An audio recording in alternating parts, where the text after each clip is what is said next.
नमस्कार, जय हिंद, वंदे मातरम दोस्तों। बीपीएससी का रिज़ल्ट अब जारी ही होने वाला है और इससे पहले सभी शिक्षक अभ्यर्थी इस आस में बैठे हैं कि उनका रिज़ल्ट हो पाएगा कि नहीं हो पाएगा। और आप सभी को बता दूं मैं कि 5% आरक्षण के साथ जो है वो रिज़ल्ट प्रकाशित किया जाएगा। ऐसे में हमारे साथ सत्यम भाई भी जुड़े हुए हैं जो पूरी अपडेट आपको प्रोवाइड करेंगे कि क्या कुछ हो रहा है इसे लेकर। तो आप देख सकते हैं कि भाई EWS हो गया या उर्दू वाले भाई हो गए, इन सभी के लिए अच्छी बात है कि भाई कट ऑफ तो डाउन होगा ही होगा, क्योंकि 5% का आरक्षण है। साथ ही साथ कल जो मामला है सुप्रीम कोर्ट में भी सुनवाई होगा तो डीएलएड और बीएड को लेकर। तो कुल मिला के हमारा यही कहना है कि भाई आप सभी का रिजल्ट होगा, सबकी नौकरी होगी। और सुन लीजिए सत्यम भाई को क्या कुछ वो कह रहे हैं। चलिए दोस्तों, कोर्ट का न्यूज, सुप्रीम कोर्ट के न्यूज के बाद कल के बाद आपकी जो सारी विषय वस्तु है, सारी जो समस्या है उसका समाधान हो जाएगा। और जो सुप्रीम कोर्ट का ड्राफ्टिंग है उसको फेसबुक पेज पर मैं लिंक दे रहा हूं, वहां से जाकर ड्राफ्टिंग को देख सकते हैं। तो डिस्क्रिप्शन बॉक्स में फेसबुक का लिंक है, आप फेसबुक को फॉलो कीजिएगा तो आपके पास पेज खुलेगा, वहां लिंक दे देंगे, वहां से आप जाकर ड्राफ्टिंग चेक कर लीजिएगा ये किसके पक्ष में साइन सुनवाई हो। अभी इसके बारे में मुझे कोई जानकारी नहीं कि ये बीएड के पक्ष में जाएगा या डीएलएड के पक्ष में जाएगा, लेकिन बस मेरा एक ही मंशा है, बहाली होना चाहिए। समय पर सरकार बहाली करा दे। जिस तरह से आप देखे होंगे कि माध्यमिक उच्च माध्यमिक में अभी डाइट कॉलेजों में सारे लोग का ट्रेनिंग होगी, 21 दिन चलेगी, शायद 20-21 दिन ये डेट चलेगी और कब से चलेगी इसका भी डेट आने लगा है। और बहुत सारे जिला में ये न्यूज और जल्दी उसके जिला से पेपर में न्यूज आने लगा कि इतना तारीख से ट्रेनिंग कराया जाएगा। तो एक तरफ देखा जाए तो बहाली पुरजोर तरीका से चल रही है और बीपीएससी तैयारी 2 आने वाली है। तो जितने सारे कॉलेजों में बहाली के लिए ट्रेनिंग करने के लिए लोग जाने वाले हैं उनका भी लिस्ट निकलना चालू हो गया। और एक तरफ सुप्रीम कोर्ट में केस फंसा हुआ है और एक तरफ देखा जाए तो बीपीएससी के द्वारा भी टीआरई 2 का जल्द से जल्द आपको जारी करने वाला दूसरी नोटिफिकेशन। और एक तरफ मामला फंसी हुई है, एसटीईटी का रिजल्ट फिर से जारी होगा। तो थोड़ा सा इसमें गंभीर मामला है कि एसटीईटी का रिजल्ट जारी होगा। अगर आयोग चाहेगा तो 2 से 4 दिन में एसटीईटी का रिजल्ट जारी करके जिस तरह से मेरिट बनाना होगा वो मेरिट बना देगा।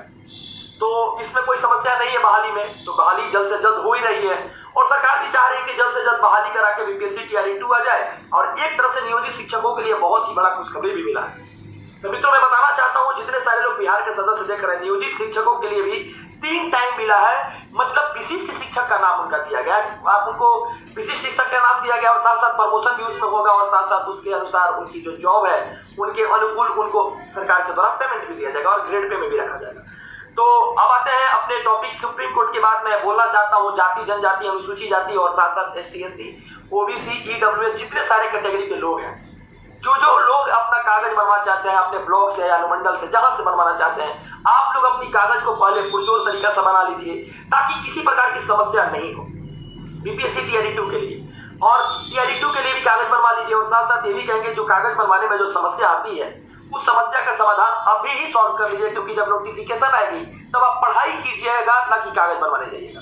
तो पहले कागज का समस्या खत्म कर लीजिए। इसमें आपको 6 to 8 वाले जो है आपको सीटेट का सर्टिफिकेट लगेगा और 6 to 8 में अगर बीटेड कंप्लीट किया नहीं तो उसका सर्टिफिकेट लगेगा। अगर उसमें कोई दिक्कत है तो उसके लिए भी जो समस्या का समाधान होगा निकालिएगा। अभी तो कमेंट के माध्यम से मुझे बताइएगा कि क्या दिक्कत है, उसकी समस्या को हम सॉल्व करने के लिए कोशिश करेंगे। और साथ साथ आपको देखना होगा सीटेट का सर्टिफिकेट, बीटेड का सर्टिफिकेट, 10th का मार्कशीट, 10th का सर्टिफिकेट, 12th का मार्कशीट, 12th का सर्टिफिकेट, ग्रेजुएशन का मार्कशीट, ग्रेजुएशन का सर्टिफिकेट और साथ साथ जो कास्ट का आय है, इधर उधर का जो भी कागज है, आधार कार्ड है, सारी चीज को बुक कर लीजिए कि आने वाले चीज समय में आपकी कोई भी समस्या नहीं हो। और पीआरटी का रिजल्ट जल्द आ रहा है, लगभग 19 तारीख या 20 तारीख के दिन रिजल्ट आ जाएगा सारे भाइयों के पास। और हमको उम्मीद है कि सरकार बहुत जल्द ज्वाइनिंग भी कराएगी और पीआरटी 2 देगी और दिसंबर में 4 तारीख से लेकर 15 तारीख के बीच में इसका एग्जाम भी देगी। आयोग से बहुत बड़ा न्यूज है और आपकी जो रिजल्ट है वो 100% आने वाली है और 100% सीट पर हम बात कर रहे हैं कि ज्यादा से ज्यादा लोग का बहाली हो, ताकि आप लोगों की नौकरी अगर सुनिश्चित हो जाती है तो हम लोग को भी टीआरई 2 मिलेगा, तो हम लोग भी बहाली में आएंगे क्योंकि हम हाई स्कूल में हैं। तो हम भी चाहते हैं कि आप सारे भाई का रोजगार हो। और एक बात और बता दें कि जो लोग पीआरटी में हैं उन लोग घबरा रहे हैं, कोई लोग कह रहे हैं कि बीएड के चलते रिजल्ट फंस जाएगा या डीएलएड के चलते रिजल्ट फंस जाएगा। देखिए, ये सरकार को ही बहाली करानी, के पाठक सर को ही बहाली करानी है, अतुल प्रसाद सर को ही बहाली करानी है और नीतीश जी को ही बहाली करानी है। तो सुप्रीम कोर्ट में गए तो हैं, लेकिन वो आएंगे कराएंगे ये जानकारी हमको नहीं है, लेकिन ये देख रहे हैं सरकार जिस तरह से नियमावली जारी कर रही है तो उस नियमावली के अनुसार आपका बहाली भी होगा। तो मित्रों एक बात और है, सारे भाइयों को कहेंगे कि जितने सारे सदस्य हैं लेकिन वो आएंगे तो अपने अनुसार बहाली कराएंगे, ये किसके पक्ष में कराएंगे ये जानकारी हमको नहीं है, लेकिन ये देख रहे हैं सरकार जिस तरह से नियमावली जारी कर रही है तो उस नियमावली के अनुसार आपका बहाली भी होगा। तो मित्रों एक बात और है, सारे भाइयों को कहेंगे कि जितने सारे सदस्य हैं आप लोग घबराए नहीं। और एक बात और बताते हैं कि जातिगत जनगणना का हम लोग जो डाटा देखें उस डाटा में ईडब्ल्यूएस कैंडिडेट जो फीमेल है अगर कटअप को क्रॉस कर रही है, कटअप लाती है, क्रॉस कर रही है, उनका भी आपका बहाली में हो जाएगा। यानी आप 1-2 नंबर से अगर पीछे हैं तो जो संशोधन बीपीएससी किया हुआ है, मान लीजिए कि 2-4-5 क्वेश्चन गलती भी है और 5% रिलैक्सेशन दे रहा है तो आपकी नौकरी सुनिश्चित है। अगर 1-2 नंबर कटअप से पीछे है आपको भी बिहार सरकार देगी मौका, क्योंकि यह बहाली बहुत बड़ी बहाली है, सारे लोग को बहाली में मौका देने वाली है।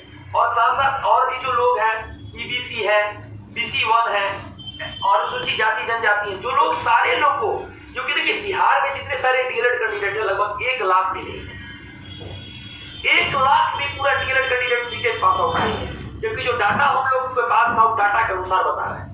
तो जो लोग कटअप को क्रॉस कर रहा है जनरल छोड़कर, क्योंकि जनरल में अदर स्टेट आ जाते हैं, जनरल छोड़कर जो लोग कटअप को क्रॉस कर रहा है और सारी विषय वस्तु को आपके अनुसार बहाली हो जाएगी। और देखिएगा एक समय के अंक निर्धारण पे आप लोग की सबकी ज्वाइनिंग हो और सारे लोग से हम उम्मीद करते हैं कि सब कोई मिठाई भेजिएगा हमको, सारे भाइयों से कहेंगे कि मिठाई भेजिएगा और सारे भाइयों से कहेंगे जितनी लोग की नौकरी लगेगी अपने जगह पर जाकर एक अच्छा शिक्षक बनिएगा। तो मित्रों एक चीज और है, कल का जो डेट है सुप्रीम कोर्ट के लिए, वो तो कोर्ट का निर्धारण है, जो भी सुप्रीम कोर्ट करेगी उसको मानना ही है। कोई भी व्यक्ति अपनी हक की लड़ाई के लिए गया है, जिसके हक में होगा वो मिलेगा, इसके लिए दोषी है ना हम है ना आप है। तो मित्रों एक चीज और है कि आप लोग सारे कोई सुव्यवस्थित है, अच्छे से हैं और जितनी सारी खबर रही मैं बताया। और फ्रीडम फाइटर के लिए बोलूंगा और उर्दू का कटअप के लिए बोलूंगा। उर्दू वाले कटअप भाई, जो उर्दू में जितने सारे लोग हैं ज्यादा से ज्यादा तो बीएड किए हुए हैं, तो उनको अभी पता नहीं कि कल का जजमेंट के बाद क्या होने वाला है। तो कल के जजमेंट के बाद आप देखिएगा सारी विषय वस्तु को कि जो कल का जजमेंट आएगा तो उस जजमेंट के बाद आप लोगों को जो कटअप को केवल क्रॉस करेंगे, जो नोटिफिकेशन या नियमावली में कटअप को क्रॉस करने की जो जगह दी है, अगर 1-2 नंबर कम रहेंगे हो सके तो आपका जो नंबर में गलती दिया गया है, 1-2 क्वेश्चन गलती हुआ है, शायद उसको संशोधन करके आपको कटअप में ला दिया जाए, उनको भी नौकरी मिलेगा। फ्रीडम फाइटर वाले तो पता ही नहीं, मतलब हमको तो लगता है कि 0.02% भी नहीं है, मतलब हमको लगता है पूरे बहाली में लगभग 100 कैंडिडेट नहीं है फ्रीडम फाइटर। तो आप लोग के तो बल्ले बल्ले है। तो सारी भाइयों को, सारे लोगों को, जितने सारे हम सदस्य जो हैं उन सारे लोगों को कहते हैं कि सबकी नौकरी लगने वाली है। जो लोग नए हैं उनका भी बताते हैं, लेकिन जो अपेयरिंग कैंडिडेट हैं उनके लिए एक मौका मिलेगा। वो मौका क्या रहेगा कि आप लोगों को, जितने सारे भाई हैं उनको एक बार सर्टिफिकेट अपलोड करने का मौका मिलेगा। और एक चीज जानते हैं क्या है, गलती क्या है कि जो जितने सारे कैंडिडेट, मान लीजिए कोई एनसीएल की जगह ईडब्ल्यूएस अपलोड कर दिया, ये कागज अपलोड नहीं हुआ, अभी भी धुंधला दिख रहा है, तो आपको घबराने की जरूरत नहीं है, कोई भी व्यक्ति नहीं घबराए, इसलिए ताकि जो घबराएंगे तो समस्या आएगी ही आएगी, किसी को घबराने की जरूरत नहीं है। और सारे विषय वस्तु को मैं चर्चा कर दिया हूं। बिहार सरकार एक बार खुद